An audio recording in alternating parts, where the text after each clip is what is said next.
Hello everyone, welcome back to another video. Today we're going to be doing Cafe Series 2 again, a throwback. But this is Wave 2, mac and cheese. I'm very excited because the pasta ones are so cool because honestly, I got a pasta salad one, I think, and something else. But I don't know, they're just, I think it's so cool. There's so many pastas. Actually, I meant to say the opposite of that. Sorry, there's not many pastas. All right, so this one comes with elbow mac and cheese. Grandma approved. Yum. And so this is basically going to be Kraft's mac and cheese. If you're from America, we have a company called Kraft. Actually, I don't know if it's around the country or around the globe or not, but I think it's an American thing. It's a Kraft mac and cheese. So basically, it comes with elbow noodles. I love the little bag here. And it comes with a pot, which I have yet to see a pot. I'm always dropping things. They're so slippery. I've yet to see a pot, which I'm very excited. It says shine on, which I'm not quite sure why we're shining on with mac and cheese, but okay. Comes with a fork. We have some little herbs here for garnish. Love it. Little herb mixture. Probably some oregano, basil, and maybe a little bit of thyme. And we have a vat of cheese. So let's open this up and see what color cheese we got. It's gonna be a surprise.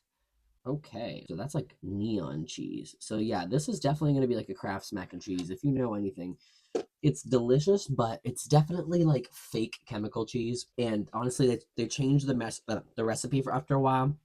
And then I don't know if I'm saying they changed the recipe because it didn't really taste the same. And then I think they changed it back because I tried it again the other day just to try it. And it wasn't horrible. So, but if you see my other videos, we'll put that to the side. We're going to use the silicone mixing bowl. I recommend if you do any projects like this, I should make a list of some of the products that I use that I can find, and maybe I will add like I don't know how to do an Amazon link thingy, but we'll see maybe. But just look on Amazon like mixing bowl mini for resin projects. This will save you a bunch. We're gonna do, if you saw my popcorn video, you should pour everything into another container, then put the stuff in, mix it up, and then we plate it in there. One, this avoids adding too much product, I think. And two, it's a little less messy. And three, this silicone bowl here, honestly, I just used it for that not too long ago. And all I did was put it in my light, cured it, and peeled it out. So it's easy cleanup when you're using resin. Okay, so I have my noodles in here. We're going to pour some cheese. I'm gonna scrape the lid. I don't like to waste. No cheese wasted, please. Okay, so what we're gonna do, take our cheese here, and I'm just using a toothpick just to make my life a little easier. Actually, you know what? I haven't used this in quite a while, so give it a good mix first before you just pour it right in, because all the kind of chemicals in it, if it's an older one, it might need to be mixed so everything cures properly. And I'm gonna pour it bunch in here like I did before. Is resin, so it's always going to be flowing, so like you can, as you see, it's not really mixing at first, but just keep mixing things around, kind of pick it up. That's why I use a toothpick, because one, they're easy to disposable, very easy disposable, and they work well for not only picking your teeth, but also I should rename them. You know what, instead of toothpick, we'll rename it craft pick. I don't know, get yourself a craft pick. But then that may be confusing to people who didn't watch my video, this video, and see, what's a craft pick. Okay, so good. So I added a little bit in there, and as you can see, they're sticking together, but I want them to be a little more cohesive, a little more stick power. So we'll go back in and just grab a big glob of it, because mac and cheese is not mac and cheese. Whoopsie, one moment. Do not want that to go everywhere. Whoops, that was not the best. But you know what? Things like that happen. And I'm authentic. You know what? We're not going to cut it out. That's how you just assess the situation quickly and clean it up, fix it up. And no mess was made. Okay, come on, noodle. There's a stray noodle. He's like, I don't want to be mac and cheese, please. Okay, so you mix the noodles up pretty well, and we'll take our pot. It's funny that it's a pot, so it's like we're pretending, like we're teenagers and we just cooked it and we're like, I don't want to dirty another bowl. So you know what we're going to do? We're going to eat it right out of the pot. And that's all right. And you know what? You don't even have to be a teenager. If you're just a single person, or you want to be lazy, you don't do whatever you want. It doesn't matter. Make sure we're carefully getting those noodles in there. And I did use the whole bag of noodles. I'm trying to get them in there, and then I'll grab the side of the pot and we'll shove them down a little more. Oh my gosh, this thing is just dying to fall off the edge. Stay with me. Okay, and then I'm gonna put this in the light and cure it up, and I will show you guys what I mean after, how it is easy to clean up. Okay, so take your pot of noodles and cheese and squish them down in. Okay. And you know what? They don't even look that cheesy. So we're definitely gonna have to add more cheese on top. And there's supposed to be a frozen moment, so I'm gonna have to save a noodle.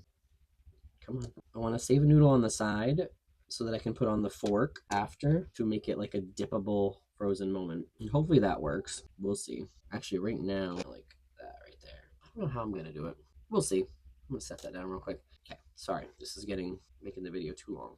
This time I'll allow you to skip through the boring parts. Okay, so what I'm gonna do, like I did before, grab a bunch of cheese on my stick and kind of smear it on top. And because it's resin, it's gonna keep moving. I know I say that all the time, but some people, it has to. You got to kind of think about it. I don't want it to look too glossy, or not glossy, sorry, too globby, like there's too much cheese in one area. So I'm just gonna use that and keep moving it around. And that does look more like mac and cheese now because the cheese, it's more yellow.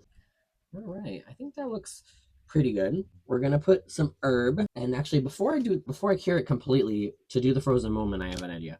So do a little bit of herb and actually like the sprinkle in your palm, and then take it literally like dust it on just a little bit because it's mac and cheese. It's not, it's nothing to be crazy about, but I don't want it to look too green, then nobody will know what it is. Okay, so I'm gonna take my fork here, dip it in whatchamacallit, the sauce, the cheese, and I'm getting my noodle all sauced up here.